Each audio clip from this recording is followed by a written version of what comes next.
नमस्कार दोस्तों, मैं हूं प्रदीप। आप थिंक 360 देख रहे हैं। आज बात करेंगे उस इलाके की जो पेपर लीक के लिए कुख्यात हैं और इस बात में ही कुछ बड़े धमाके हैं कि सांचौर में निर्दलीय खड़े होकर जेडी पार्टी बनाने वाले भले ही दानाराम चौधरी और जीवाराम की जोड़ी ने बीजेपी के सामने बल्ला उठा लिया था।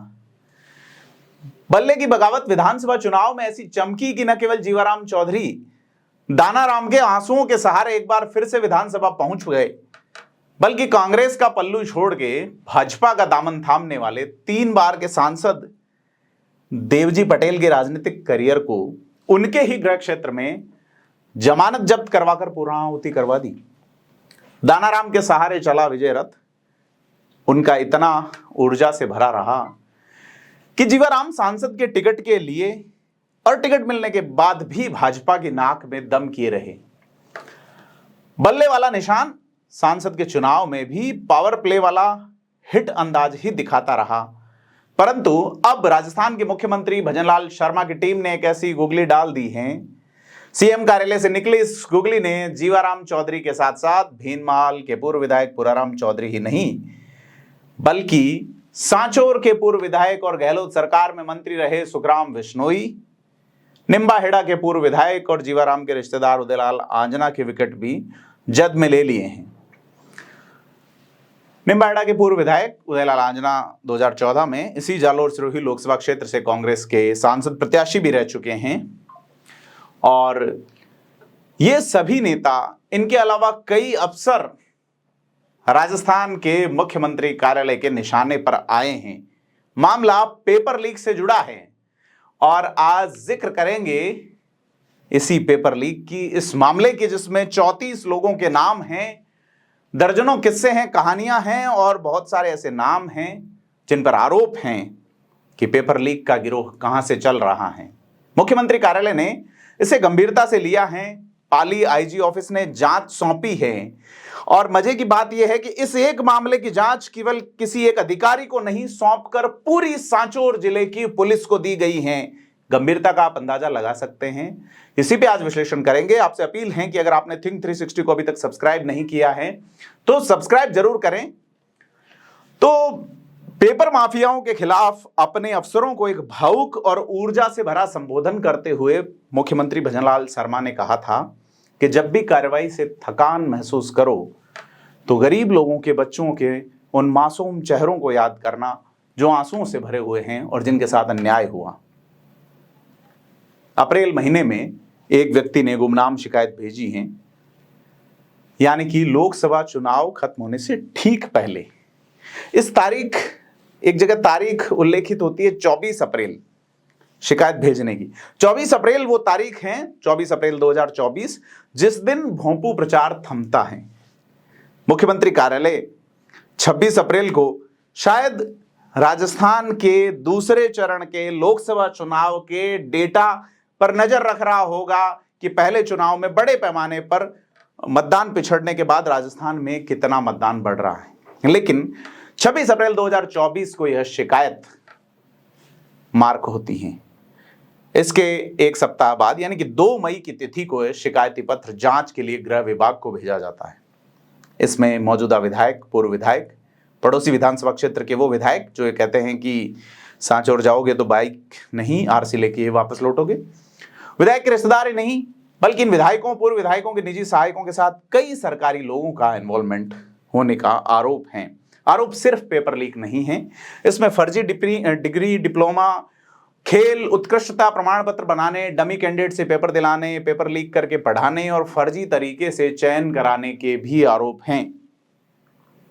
अब वोट हो चुके हैं लोकसभा के, विधानसभा के, और सरकार अपने हिसाब से मामला तय करेगी। क्या मामला तय करेगी, जांच पर डिपेंड करेगा। ये सभी फिलहाल आरोप हैं और चूंकि अब ये सरकारी दस्तावेज है, ऐसे में आज हम कुछ बिंदुओं पर विश्लेषण करेंगे कि शिकायत की टाइमिंग पे बात होनी चाहिए कि जैसे ही चुनाव निपटा, बत्ती गुल मीटर चालू वाला जो एक फिल्म वाला डायलॉग है। शिकायत का राजनीतिक पहलू क्या है?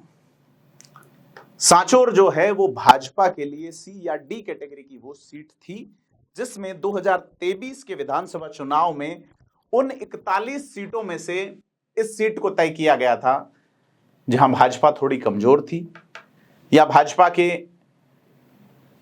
वो चेहरे जो चुनाव के बाद काफी असर रखने वाले थे, उन 41 सीटों की घोषणा की गई थी, जिसमें झोटवाड़ा जैसी मजबूत सीट थी, विद्याधर नगर जैसी मजबूत सीट थी, और अधिकांश सीटें वो थी जहां भाजपा लगातार हार रही थी। मारवाड़ की बायतू और सांचौर सीट भी इसमें थी। तो इन 41 भाजपा का टारगेट था कि 41 सीटें जीतनी है, लेकिन 19 सीटें भाजपा हार गई। इनमें से बायतू और सांचौर दोनों ही हार गई। बायतू में अब स्थिति बदल चुकी है, क्योंकि बायतू में जो ट्रायंगल बन रहा था, यानी कि उम्मेदाराम और हरीश चौधरी के बीच मुकाबला था, लगातार 2 चुनाव में भाजपा जो है वो तीसरे नंबर पर रह रही थी। अब यह है कि वहां जाजम अलग तरीके से जमेगी। लेकिन सांचौर का क्या? यह सीट 1990 से जीवाराम चौधरी के कारण प्रभावित है। 2023 के विधानसभा चुनाव में सांचौर, बागीदोरा, अलवर ग्रामीण, सुजानगढ़, झुंझुनू, मंडावा, उदयपुरवाटी, लक्ष्मणगढ़, दांतारामगढ़, बस्सी, हिंडौन, बामनवास, देवली उनियारा, किशनगढ़, बायतू, खैरवाड़ा, डूंगरपुर, चौरासी और कुशलगढ़ सीटें भाजपा हारी है। लेकिन बीजेपी आलाकमान ने मारवाड़ के सांचौर को बड़ा सीरियस लिया है। इस सीरियसनेस में एक बर्थडे पे किए गए फोन की बधाई ने भी उत्प्रेरक का काम किया, बताता है। तो मैं जैसा कह रहा था कि सीट पे जीवाराम चौधरी 1990 से अपना कमाल दिखा रहे हैं। 90 में बागी हुए थे वही चुनाव, 93 में वो चुनाव नहीं लड़े, 98 में भाजपा के टिकट पे चुनाव लड़े, हीरालाल बिश्नोई से चुनाव हार गए। 2003 में भाजपा के टिकट पर चुनाव लड़े और पहली बार विधानसभा पहुंचते हैं जीवाराम। बड़ी जीत थी उनकी, लेकिन 2008 में इसके बावजूद उनका टिकट कट गया। पर जीवाराम निर्दलीय खड़े होते हैं और जीतते हैं। सहानुभूति का कार्ड चलाते हैं, कार्ड काम आ जाता है। सहानुभूति का कार्ड एक बार चलता है, लेकिन जीवाराम यहां 2 बार चला गया, एक बार अपना और दूसरी बार दानाराम का। 2013 में जीवाराम को टिकट मिला, लेकिन वो जीत नहीं पाए। 18 में उनका टिकट काट के दानाराम चौधरी को दिया, तो बागी खड़े हुए इन्हीं दानाराम को हराया, जिनके आंसुओं की बदौलत इबारत लिखी है अपनी जीत की। 2023 में नए प्रत्याशी यानी कि पूर्व सांसद देवजी पटेल, जो कि लगातार 3 बार से सांसद थे, उनको टिकट दिया। तो दानाराम चौधरी का एक भावुक वीडियो आया, जिनमें उनके वही आंसुओं की स्याही इस्तेमाल हुई और चुनावी जो ईवीएम है उसके लिए एक भावनात्मक माहौल तैयार किया। दानाराम को यह भरोसा दिलाया गया कि उन्हें सांसद का टिकट देने में एक बड़ा मैकेनिज्म तैयार किया गया, लेकिन ऐसा हुआ नहीं। आगे होगा या नहीं, ये देखने वाली बात होगी। थोड़ी तकरार, थोड़े बगावती तेवर और फिर मान मनोहार से सांसद चुनाव में समर्थन के लिए मानी यह जेडी पार्टी, जेडी का मतलब जीवाराम दानाराम पार्टी, जिसका चुनाव चिन्ह बल्ला था।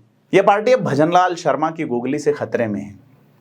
भाजपा, जो कि लालकृष्ण आडवाणी, उमा भारती, गोविंदाचार्य जैसे बड़े नेताओं की फहरिस्त रखती है, जिन्हें घर बिठाया जा चुका है, खिलाफत में चूं तक नहीं हुई, लेकिन सांचौर में भाजपा उकताई हुई सी लगती है। ऐसे में यह तय है कि सांचौर में बीजेपी अपने स्तर पे मजबूत होना चाहती है, किसी व्यक्ति विशेष की छवि से बाहर निकलना चाहती है। लिहाजा ये जो शिकायत सीएम कार्यालय से जांच के प्रभावी आदेशों के साथ बाहर निकली है, यह जांच किसी एक थानेदार को, किसी एक आईओ को नहीं सौंप के पूरे जिले के सभी थाना प्रभारियों को सौंप के गंभीरता से कार्रवाई के आदेश दिए गए हैं।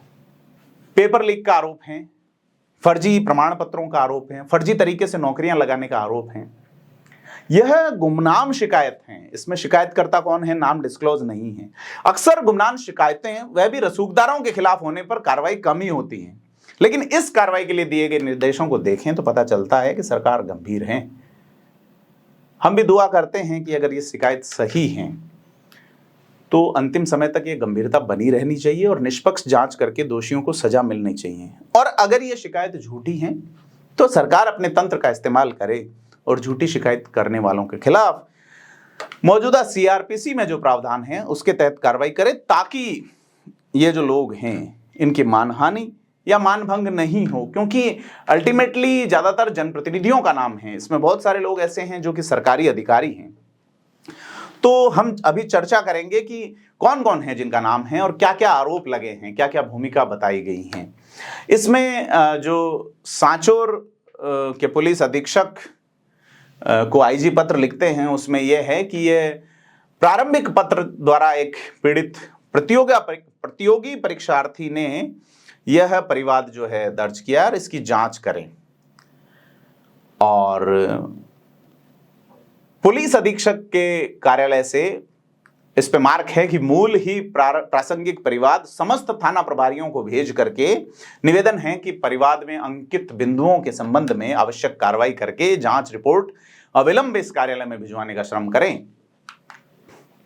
अब यह जो आरोप हैं वो ये हैं कि एक प्रार्थी जो कि पत्र भेजता है मुख्यमंत्री भजनलाल शर्मा के नाम से, कहता है कि उपरोक्त विषय में निवेदन है कि सांचौर चितलवाना क्षेत्र में पिछले लंबे वर्षों से पेपर लीक माफिया गैंग ने एक सक्रिय गिरोह के सरगना फर्जी डिप्लोमा डिग्री, खेल उत्कृष्ट, दिव्यांग प्रमाण पत्र, डमी कैंडिडेट, पेपर पढ़ के अपना व्यवसाय का अड्डा बना लिया है। इसमें अधिकतर सरकारी कर्मचारी, तस्कर, ठेकेदार और मुख्य रूप से जुड़े हुए ये लोग हैं। ये लोग पेपर लीक माफिया गैंग मुख्य सरगनाओं से पेपर फर्जी डिग्री डिप्लोमा बनवाते हैं और दिव्यांग प्रमाण पत्र आदि खरीद के सांचौर चितलवाना के क्षेत्र में सगे संबंधियों और रिश्तेदारों को उपलब्ध करवा के अनुचित तरीके से उनका सरकारी सेवा में चयन करवाते हैं। इसमें अधिकतर तो पहले खुद पेपर लीक करके नौकरी पाते हैं और उसके बाद अपने रिश्तेदारों को, ऐसा कोई सगा नहीं जो नौकरी लगा नहीं, एक अखबार का शीर्षक था बड़ा प्रभावित करने वाला। तो सांचौर चितलवाना में पेपर लीक माफिया गैंग से जुड़े हुए मुख्य सरगनाओं के माध्यम से यहाँ स्थानीय दलालों के गिरोह द्वारा पेपर पढ़कर, पेपर खरीदकर, इस तरह का जो मामला है 2005 से, यानी कि बीते 19 साल से चल रहा। अब 2005 में सरकारें कितनी बदल गई। 2005 में वसुंधरा राजे की सरकार थी, 2008 में अशोक गहलोत की, 13 में वसुंधरा राजे, 2008 में फिर अशोक गहलोत, और ये 5वीं सरकार है। अब यह है कि कुछ जो जानकारियां इस व्यक्ति ने भेजी हैं या यह जो मामला किया गया है उसमें पहला नाम आता है डॉक्टर नरसीराम चौधरी का। डबाल के रहने वाले हैं, हाल सिविल लाइन जयपुर में रहते हैं। करीब 20-25 वर्षों से जयपुर में विधायक जीवाराम चौधरी, विधायक पूराराम चौधरी, विधायक उदयलाल अंजना के करीब नजदीक रिश्तेदार इत्यादि में से कोई एक विधायक बनता आ रहा है।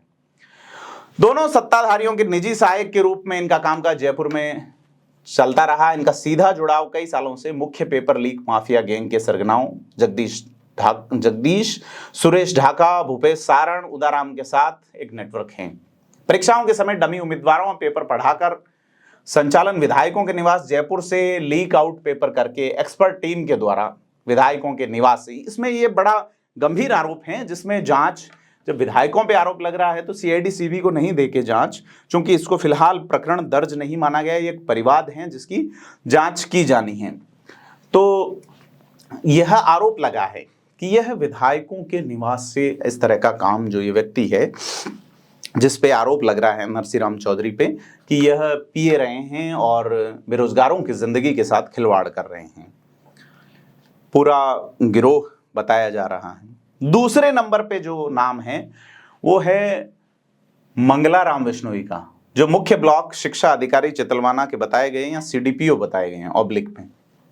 अब इनके केस लिखे गए हैं, मंगलाराम जिनका नाम है, कि केस नंबर 1 जो है इनकी पुत्री सुमन उर्फ निका आरपीएससी द्वारा अधिशासी अधिकारी परीक्षा में पेपर खरीद के पढ़ के इन्हें पास करवाया गया। केस नंबर 2 इनके भाई रमेश खोखर पुत्र बलवंत राम खोखर आरपीएससी द्वारा आयोजित परीक्षा में पेपर खरीदना, डमी उम्मीदवार बैठाकर स्कूल व्याख्याता हिंदी जमशेदपुरा बिछावाड़ी सांचौर में चयन करवाया गया। इसका केस नंबर 3 है कि मंगलाराम बिश्नोई खुद पेपर लीक माफिया गैंग में पेपर खरीद कर चयन हुआ और इन्हीं गैंग के साथ जुड़कर पेपर बेचने का कारोबार करता आ रहा है। 2 लोगों का जिक्र किया है, नरसीराम, दूसरे मंगलाराम। मंगलाराम बिश्नोई पे तीसरा आरोप है कि उन्होंने अपने पास सरकारी चार्ज होते हुए जो है इस विभाग में कार्यरत एलडीसी महेश बिश्नोई का डमी के जरिए चयन करवाया। साथ ही आंगनवाड़ी महिला पर्यवेक्षक सुंदर एवं अन्य का भी डमी के रूप में चयन करवाया है। और 5 नंबर केस इन पे लगता है, मंगलाराम पे आरोप लगा रहे हैं कि कोरोना काल में सीडीपीओ रहते हुए इन्होंने पोषाहार केंद्रों पे सामग्री में घोटाला भी किया है। ठीक है। खेताराम बिश्नोई प्रबोधक अध्यापक, राजकीय प्राथमिक विद्यालय कुराड़ों की ढाणी, डूंगरी, चितलवाना, निदेशक बताए जाते हैं इंदिरा कॉलेज डूंगरी चितलवाना के। इन पे आरोप है कि Khetaram Bishnoi paper leak mafia gang से पेपर खरीदकर दूसरों को बेचने का धंधा कर रहा है। केस नंबर 2, खेताराम विश्नोई द्वारा गैंग से पेपर खरीदकर पढ़ाकर दलाराम रेबारी एलडीसी राजकीय उच्च माध्यमिक विद्यालय डूंगरी का चयन करवाया गया। दलाराम रेबारी प्राइवेट इनके कॉलेज में नौकरी करता था और दलाराम के पेपर खरीदने में पैसों का प्रबंध खेताराम विश्नोई द्वारा किया गया था। केस नंबर 3 है कि दलाराम रेबारी का एलडीसी में चयन होने के बाद दलाराम रेबारी खुद पेपर लीक की माफिया गैंग में गिरफ्तार हरचंद देवासी जोधावास के साथ जुड़ गया। दलाराम ने अपने सहपाठी नवोदय मित्र का हरचंद देवासी के साथ आरएएस परीक्षा में आरपीएससी के सदस्य रामूराम रेबारी को 22 लाख रुपए देकर चयन करवाया। यहां आरोप लग रहा है सर आरपीएससी के एक पूर्व मेंबर पे रामूराम राय का। उनके बच्चों के सिलेक्शन को लेकर भी कई तरह के आरोप लग रहे हैं उनके ऊपर। केस नंबर 4 है कि खेताराम विश्नोई द्वारा गैंग से पेपर खरीदकर अपने मित्र श्रवण आंजना विश्नोई राजकीय उच्च माध्यमिक विद्यालय गिड़ा फागलिया बाड़मेर में कार्यरत आरपीएससी द्वारा आयोजित स्कूल व्याख्याता राजनीति विज्ञान परीक्षा में पेपर खरीदकर चयन करवाया गया। तो आरोप जो है वो लगातार 3 लोगों पे कई आरोप लगे। चौथे जो हैं महिला का नाम आता है सीमा उर्फ समी विश्नोई की अध्यापक है राजकीय प्राथमिक विद्यालय कुराड़ों की ढाणी डूंगरी चितलवाना में, जिसमें केस नंबर 1 है कि सीमा उर्फ समी विश्नोई खुद पेपर लीक माफिया से अध्यापक पद पे चयन हुई हैं पेपर खरीद के और गैंग से जुड़कर पेपर बेचने का काम कर रही हैं। पूर्व रीट परीक्षा में मुकदमे में नाम शामिल था परंतु कार्रवाई नहीं की गई। इनके पास डूंगरी में करोड़ों का आलीशान 4 मंजिला भवन है। इनका 2 नंबर आरोप है कि सीमा पेपर खरीदकर अपने पड़ोसी धर्माराम विश्नोई डूंगरी चितलवाना का राजस्थान पुलिस में चयन करवाती हैं और पुलिस में चयन होने के बाद धर्माराम ने खुद गैंग के साथ जुड़कर अन्यों को पेपर बेचना डमी के रूप में बैठकर चयन करवाना प्रारंभ किया है। पूर्व में भी पुलिस रीट परीक्षा मुकदमा में शामिल नाम रहा है लेकिन कार्रवाई नहीं की गई। मोहनलाल विश्नोई का नाम आता है, गुरु कहते हैं जिनको, कि प्रधानाध्यापक राजकीय उच्च प्राथमिक विद्यालय होथी गांव चितलवाना, निवासी धमाणा तहसील सांचोर, हाल गुरु ई मित्र चितलवाना सांचोर। केस नंबर 1, मोहनलाल पर आरोप हैं कि खुद अपनी जगह डमी को बिठा के चयन करवा लिया। मोहनलाल खुद का चयन होने के बाद पेपर लीक माफिया गिरोह में जुड़ गया, पेपर बेचने का काम करने लगा। इन पे दूसरा आरोप है कि अपने भाई अशोक विश्नोई गुरु निवासी धमाणा सांचोर का सामुदायिक स्वास्थ्य अधिकारी के पद पे 3 से 5 लाख में पेपर खरीद के चयन करवाया गया। 3 नंबर आरोप हैं मोहनलाल विश्नोई गुरु ने पेपर खरीदकर डमी उम्मीदवार बैठाकर अपने ब्लॉक ई मित्र अध्यक्ष जसाराम ई मित्र टांपी का पीटीआई भर्ती में चयन करवाया। चौथा आरोप इन पे है कि मोहनलाल ने वरिष्ठ अध्यापक परीक्षा का पेपर खरीदकर मुंशीलाल नाई ई मित्र डूंगरी को ई मित्र वाले बन रहे हैं। 5 नंबर है कि मोहनलाल ने वरिष्ठ अध्यापक परीक्षा का पेपर खरीदकर गणपत हंजावत ई मित्र डूंगरी वाले को अपने लिए खरीदा और फिर दूसरों को आगे उम्मीदवारों को दे दिया। 5 आरोपियों पे कई आरोप हैं। छठे नाम इन पे छठा आरोप है कि मोहनलाल ने वही डालू राम डूडी ई मित्र डूंगरी के लिए पेपर खरीदा फिर आगे बेचा। 7 नंबर है कि मोहनलाल ने वरिष्ठ अध्यापक परीक्षा का पेपर जो है वो ओम प्रकाश विश्नोई निवासी डेडवा सांचोर राजस्थान ई मित्र सिवाड़ा चितलवाना का चयन करवाया। सुरेंद्र विश्नोई निदेशक ग्लोबल कॉलेज डेडवा तहसील सांचोर, इन पे आरोप है कि पेपर लीक माफिया से पेपर खरीद के आगे दूसरों को बेचने का धंधा करता है।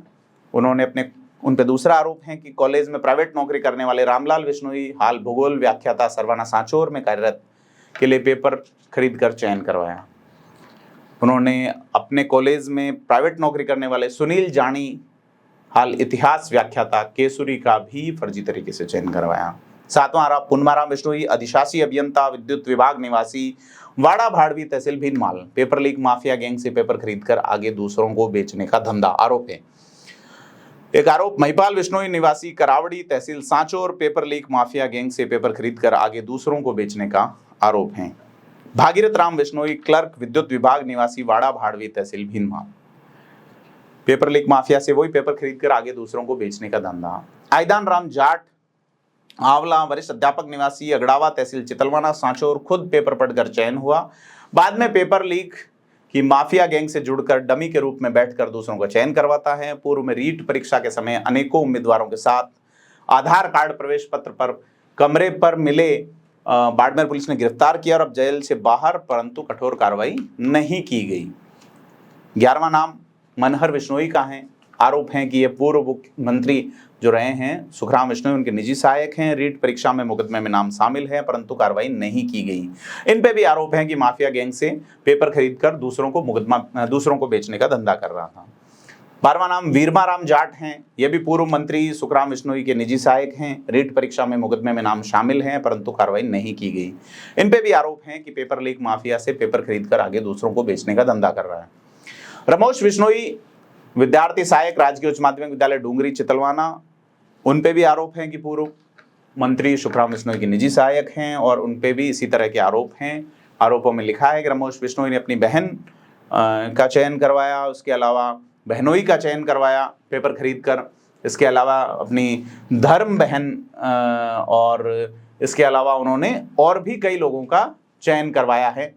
और इन पे जीजा हनुमानाराम बिश्नोई के भाई जगदीश बिश्नोई का चयन करवाया। आरोप है कि Ramesh Bishnoi paper leak mafia gang से पेपर खरीदकर आगे दूसरों को बेचना धंधा कर रहा है। ठीक है। उसके अलावा इन पे अपने भाई प्रकाश बिश्नोई का पुलिस कांस्टेबल में चयन पेपर लीक के माध्यम से कराने का भी आरोप है। तो कुल मिला के ये जो खेल हैं, ये जो आरोप लग रहे हैं, इसकी जांच पुलिस कर रही है। इन पे यह भी आरोप है कि अपने बहनोई प्रवीण बिश्नोई का, तो बहन बहनोई भाई सबके कल्याण का आरोप इन पे लग रहा है। कितने सच्चे हैं आरोप जांच में सामने आएंगे, लेकिन नाम आए हैं, सरकारी दस्तावेज बने हैं, ये कागज आप देख सकते हैं। सदराम बिश्नोई का नाम है 14वें आरोपी के रूप में, जिनमें यह है कि ये एलडीसी विद्युत विभाग खंड जोधपुर में हैं और इन्होंने फर्जी डिप्लोमा और डमी उम्मीदवार बैठा के चयन किया है। विरदाराम बिश्नोई चिंबड़ा चितलवाड़ा ने खुद के लिए पेपर खरीद के चयन करवाया, बाद में दूसरों की जगह डमी के रूप में परीक्षा देता रहा। अपनी दूसरी पत्नी को डमी के रूप में बैठाकर चयन करवाया गया है। भानाराम जाट पटवारी निवासी गुंदाऊ तहसील सांचौर ने खुद के लिए पेपर खरीद कर पढ़कर चयन करवा लिया। बाद में भानाराम दूसरों की जगह डमी के रूप में परीक्षा देता रहा है। अपने भाई का ग्राम विकास अधिकारी के पद पर चयन करवाया। गणपत राम बिश्नोई प्रधानाध्यापक, हाल राजकीय उच्च माध्यमिक विद्यालय बेड़िया चितलवाड़ा में पेपर लीक का आरोप। सुनील बिश्नोई ग्राम विकास अधिकारी चितलवाना, जालवेरी डूंगरी, इन पे भी पेपर खरीद के चयन और वही बेचने जैसे आरोप लग रहे हैं। दूधाराम बिश्नोई हाल पटवारी डूंगरी तहसील चितलवाड़ा पटवारी परीक्षा में पेपर लीक। रामेश्वरी बिश्नोई उर्फ इंदू हाल राजकीय उच्च माध्यमिक विद्यालय डूंगरी चितलवाड़ा में कार्यरत स्कूल व्याख्याता, आरोप पेपर खरीदना, पढ़ना, फिर चयन हो जाना। धालाराम हाल पटवारी तहसील चितलवाना पटवारी परीक्षा में पेपर लीक, माफिया में गैंग से पेपर खरीद के चयन। हरिराम जाट हाल पटवारी मीरपुरा तहसील सांचौर पटवारी परीक्षा में पेपर लीक। यह एक पूरी फेहरिस्त पे आरोप हैं और जो भी व्यक्ति जिसने शिकायत की है उसको सरकार भी गंभीरता से ले रही है। इसके कारण आपराधिक जांच है या पॉलिटिकल है, इस पे नहीं जाके जाना चाहिए कि निष्पक्ष तौर पे। और ये लोग जो हैं, ये लोग फिलहाल सरकारी पदों पे कार्यरत हैं। ऐसे में अगर आरोप लगाने वाला व्यक्ति इनकी मानहानि कर रहा है तो निश्चित तौर पे उनके खिलाफ भी बड़ी कार्रवाई बनती है कि ये व्यक्ति कौन है। और अगर आरोप झूठे हैं तो भी कार्रवाई बनती है और आरोप सही हैं तो कार्रवाई बनती है निश्चित तौर पे। आरोप लग रहा है रामचंद्र बिश्नोई व्याख्याता, राजनीति विज्ञान, राजकीय उच्च माध्यमिक विद्यालय पनोरिया बाड़मेर में, वही आरोप सेम। कालूराम बिश्नोई एलडीसी बन गए, तहसील कार्यालय चितलवाड़ा में कार्यरत हैं, इन पे आरोप हैं। सोनलाल बिश्नोई एलडीसी, वही तहसील कार्यालय चितलवाड़ा, इनका डमी बिठा के चयन हुआ। हनुमानाराम बिश्नोई डमी बिठा के चयन, तहसील कार्यालय चितलवाड़ा। मतलब पूरे अगर ये सच हैं तो फिर काफी चिंता वाली बात है, लेकिन पुलिस जांच कैसी करती है, क्या करती है, वो देखने वाली बात होगी। कविता पुत्री नरेंद्र भरनावा एसआई परीक्षा निवासी रणोदर तहसील चितलवाड़ा ने पेपर लीक माफिया गैंग से पेपर खरीदकर आरपीएससी द्वारा आयोजित परीक्षा में चयन करवा लिया। नरपतराम जाट हाल सामुदायिक स्वास्थ्य अधिकारी ने उप स्वास्थ्य केंद्र खेजड़ियाली चितलवाड़ा के पद पर पेपर 3 से 5 लाख में खरीदकर चयन करवाया। बाबूलाल जाट हाल सामुदायिक स्वास्थ्य अधिकारी उप स्वास्थ्य केंद्र टांपी। दिनेश बिश्नोई उप स्वास्थ्य केंद्र चितलवाड़ा 3 से 5 लाख में पेपर खरीद के चयन। मालम सिंह जाट निवासी आसू के आर बंदा कुआ टांपी चितलवाड़ा, वही पेपर बस में जो मामला उदयपुर पुलिस ने पकड़ा था उसमें नाम शामिल हैं, दूसरों की जगह डमी बनकर परीक्षा देता रहा। रामनारायण जानी हाल सहायक प्रशासनिक अधिकारी तहसील कार्यालय सेड़वा बाड़मेर में कार्यरत है, इनका डमी बिठा के चयन हुआ। 33वां नाम सत्यनारायण विश्नोई है, निवासी डेढ़वा सांचौर। RAS परीक्षा में पेपर खरीदकर साक्षात्कार में रिश्वत देकर चयन करवा लिया है। सवाईराम जाट PTI के पद पे कार्यरत है, फर्जी डिग्री से चयन। ये 34 लोगों के नाम हैं। इसमें आरोप विधायकों के PA पे हैं और यह है कि विधायकों के या पूर्व विधायकों के कार्यालय से मामला चल रहा है। तो बड़ा सवाल है कि अगर विधायक इसमें आरोपी बनाए जाते तो निश्चित तौर पे या पूर्व विधायक होते तो CID CB मामले की जांच करती, लेकिन पुलिस को सौंप के या जिस व्यक्ति ने भी ये लिखा है वो बड़ा इंटरनल कोई व्यक्ति है जो जानता है चीज़ें कि किस तरीके से, क्योंकि इनकी जो डिटेल डाली हैं उसमें लिखते हैं कि इन्हीं लोगों से जांच करने पर कई अहम बड़े बड़े मछुआरे पकड़ में आएंगे, राज खुलेगा आखिर इन गिरोह को संरक्षण राजनेता कौन दे रहा है। एक बारीकी आप उन दिन रात माता पिता किसान मजदूरी करके एक एक पाई एकत्रित करके अपने बच्चों को सालों तक प्रतियोगी परीक्षाओं की तैयारी करवाते हैं। जब पेपर लीक होता है हताश निराश असफल होते हैं।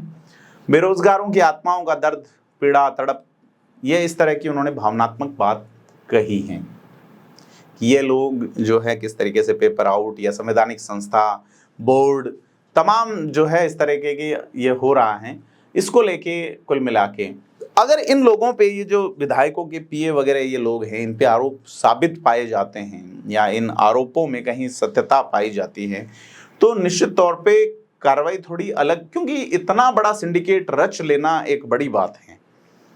अभी तक जिन लोगों का पुलिस, ये जो 34 लोग बताए इनमें से कुछ लोग ऐसे हैं जिनका पुलिस जांच में नाम नहीं आया है या कुछ लोगों के खिलाफ पुलिस जांच में भी आरोप हैं तो कार्रवाई नहीं हुई। तमाम तरह के आरोप, फर्जी डिग्री, डमी परीक्षार्थी, पेपर खरीदना, पेपर पढ़वाना, दूसरा बिठा देना, प्रमाण पत्र चेंज कर देना, तमाम तरह के आरोप हैं। तो अब 2005 के बाद जो ये खेला यहाँ चला है उसको लेके लगातार जो है वो इस व्यक्ति ने एक पत्र लिखा है और उनका ये कहना है कि उन्हें विश्वास है कि वर्तमान सरकार द्वारा निष्पक्ष कार्रवाई करके आम जन बेरोजगारों में पुनर्विश्वास को बनाने में कारगर साबित कीर्तिमान स्थापित होंगे। प्रदेश की लोकप्रिय सरकार, जन जन की आवाज व SOG टीम को ढेर सारी शुभकामनाएं, उज्जवल भविष्य की कोटि कोटि मंगल कामनाएं। एक पीड़ित प्रतियोगिता परीक्षार्थी की दुखी आत्मा का दर्द कलम से पुकार। ये बड़ा भावुक आदमी है या बड़ा शातिर है, कौन है इसकी जांच होनी चाहिए निश्चित तौर पे, क्योंकि अगर ऑनलाइन शिकायत हुई है, सरकारों के पास एजेंसीज हैं, परंतु जिस तरीके से इस व्यक्ति ने पूरा दर्द लिखा है उससे लगता है कि ये सारी कुछ चीज़ें जानता है ये व्यक्ति। और तमाम बिंदुओं पे आपको क्या लगता है, क्योंकि मैं आपको पहले भी कह चुका कि ये जो नाम हैं ये सभी लोग सरकारी सिस्टम से जुड़े हुए लोग हैं। अगर इनके खिलाफ झूठी शिकायत हैं, ये गलत शिकायत हैं, अगर जांच में इस परिवाद की जांच में ये मामला झूठा पाया जाता है किसी एक व्यक्ति के खिलाफ भी, तो उसकी निश्चित तौर पे मानहानि होगी। निश्चित तौर पे किसी व्यक्ति ने ये पत्र, और चूंकि अब ये सरकारी दस्तावेज हैं, ऐसे में हम इस दस्तावेज को जनता के सामने रखते हैं क्योंकि पब्लिक डॉक्यूमेंट है यह एक, और इस पब्लिक डॉक्यूमेंट को सीधे तौर पे पब्लिक के सामने रख रहे हैं। मुख्यमंत्री कार्यालय से पत्र निकला है जांच के लिए। ये पत्र जाता है पाली SP कार्यालय और पाली IG कार्यालय, वहाँ से सांचौर SP को दिया गया। सांचौर SP ने सभी थाना प्रभारियों को जांच दी। तो इसके बहुत सारे एंगल निकलते हैं, क्रिमिनल विचार से भी और SP के एंगल पे भी चीज़ें निकलेगी, राजनीतिक भी एंगल जो मैं आपको पहले जिक्र कर चुका कि सांचौर में क्या भजनलाल सरकार जो है वो लगातार इन चीज़ों को अलग तरीके से देखना चाहती है, क्योंकि सांचौर बड़ा बदनाम हुआ है। कुल मिला के पूरा जिला जो है, यहाँ तक कि रानीवाड़ा कह रहा है भाई हमें निकालो इधर से, बागोड़ा का जो हिस्सा भिनमाल से जुड़ा हुआ सांचौर में चला गया, हाथ जोड़ के खड़े हमें निकालिए। लेकिन आप किसी भी जिले में रहे, आपका जिला मुख्यालय कोई भी रहे, रानीवाड़ा से तो जालोर 90 किलोमीटर है, फिर वो क्यों नहीं जाना चाहते 40 किलोमीटर दूर सांचौर। यह स्थिति जो बन गई, यह क्लियर हो कि यह शिकायतें झूठी है तो इस तरह की झूठी शिकायतें बंद होनी चाहिए, और अगर ये सच्ची है तो निश्चित तौर पे कार्रवाई होनी चाहिए। राजस्थान पेपर लीक के मामले में बड़ा बदनाम हुआ है और ये बदनामी दूर होनी चाहिए। आपको हमारी रिपोर्ट कैसे लगी हमें कमेंट करके बताएं। वीडियो को लाइक शेयर सब्सक्राइब करें। धन्यवाद।